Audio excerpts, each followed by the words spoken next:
Imagine a conflict so huge it's almost impossible to wrap your head around. Not a war between countries, but between entire continents.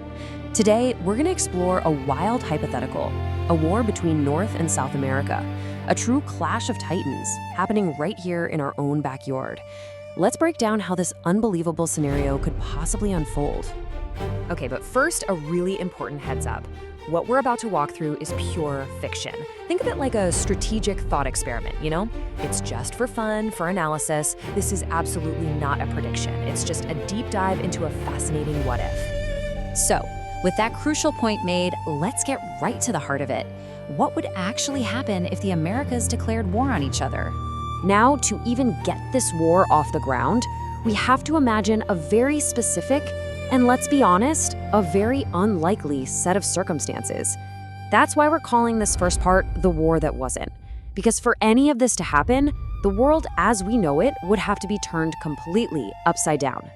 So what's this perfect storm of conditions look like? Well, first, all outside help is off the table. So think alliances like NATO totally sitting this one out. Second, the other global heavyweights, China, Russia, they decide to just watch from the sidelines. And then the trigger. These long simmering fights over resources and trade finally boil over, forcing each continent to unify against the other. So the stage is set. But the first shots fired in this massive war wouldn't be missiles or bullets. Nope, they'd be completely invisible, launched in the digital and economic worlds. The war would kick off not with a bang, but with a click. We're talking massive cyber attacks aimed at crippling society before a single soldier even moves. Just imagine it. Your power grid goes down, your bank account is frozen solid, and all communication just stops. That's your opening salvo. And right here, we see the first huge strategic difference. North America, with its massive tech advantage, would go for these huge knockout blows, trying to shut down entire energy grids and financial systems. South America's response? It would have to be smarter, more cunning. Instead of a head-on digital fight, they'd use asymmetric strikes. Surgical attacks designed to create chaos and military logistics and just sow total confusion. And at the exact same time, the economy that connects the Americas would just vaporize. All trade between the continents stops instantly. Markets would absolutely tank and currencies would go into a nosedive. The economic pain would be immediate and unbelievable for everyone.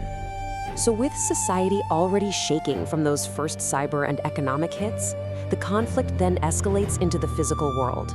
The next great battles would be for control of the seas and the skies.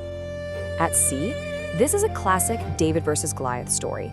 North America rolls out its massive aircraft carrier strike groups and its fleet of advanced submarines, all designed to project power anywhere in the world.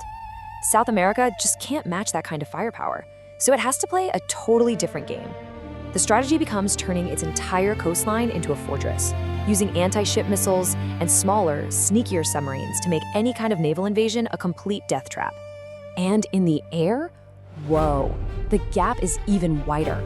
It's not just a small advantage. We're talking about a massive technological and numerical chasm. North America's fleets of stealth fighters and bombers give it this overwhelming edge that is almost impossible to counter head-on. So for North America, the plan is pretty simple and brutal. Use this insane air and sea power to seize total control of all the routes connecting the continents. The key is to do it fast, to basically strangle the South before it can even get all its defenses in place.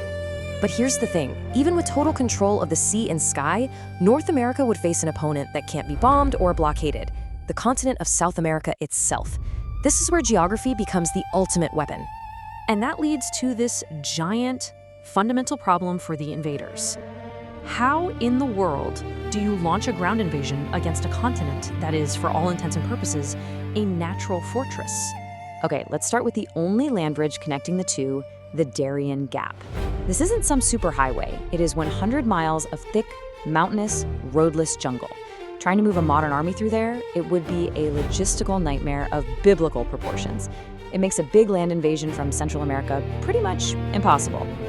And believe me, it does not get any easier from there. You've got the Amazon rainforest, a literal green hell that would chew up and spit out mechanized armies. You've got the Andes Mountains, a massive wall of stone running down the entire spine of the continent. And then you have this vast interior that is just perfect for a long, defensive, guerrilla-style war. This all points to South America's core military idea. You don't fight strength with strength, no way. Instead, you use the terrain as your greatest weapon to bleed the enemy dry. It's a classic war of attrition, designed to make an invader pay a terrible price for every single inch of ground they take.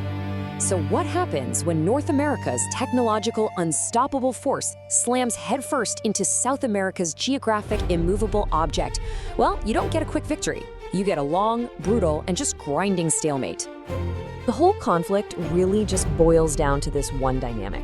On one side, you've got North America's seemingly endless ability to build weapons and innovate. It can just outproduce its opponent. But on the other side, South America has the home field advantage on a continental scale. This immense territory and brutal geography that can just swallow armies whole and snap supply lines. And the result of that clash? It's a war with no real winner. North America might be able to grab some coastal cities, but any push inland would be devastatingly costly. Both sides would suffer just horrific casualties, and their economies, already shattered, would be pushed to the absolute brink of collapse. So if nobody can land that knockout punch, how does a war like this finally end? Well, the answer is just as grim as the conflict itself. Peace comes through mutual, absolute exhaustion. After years of just brutal, pointless fighting, the most likely end isn't a victory parade for anyone. It's a somber return to the negotiating table. The political will to keep fighting would just crumble under the sheer weight of casualties and economic ruin. Both sides would be forced to seek peace for one simple reason. They literally could not afford to wage war anymore. And the aftermath? Wow, it would be staggering. The borders would probably snap right back to where they started, but the world itself would be changed forever. It would take decades to rebuild the shattered economies. The trust between the continents would be gone, and every military in the hemisphere would be forced to rethink everything they thought they knew about war. And this whole scenario leaves us with one final critical question that kind of challenges everything we've talked about. We assumed the rest of the world would just sit back and watch. But in our deeply interconnected world, is that even possible? Could a war between continents ever really stay a private fight? Or would the rest of the world inevitably get dragged into the fire? Now that is something to think about.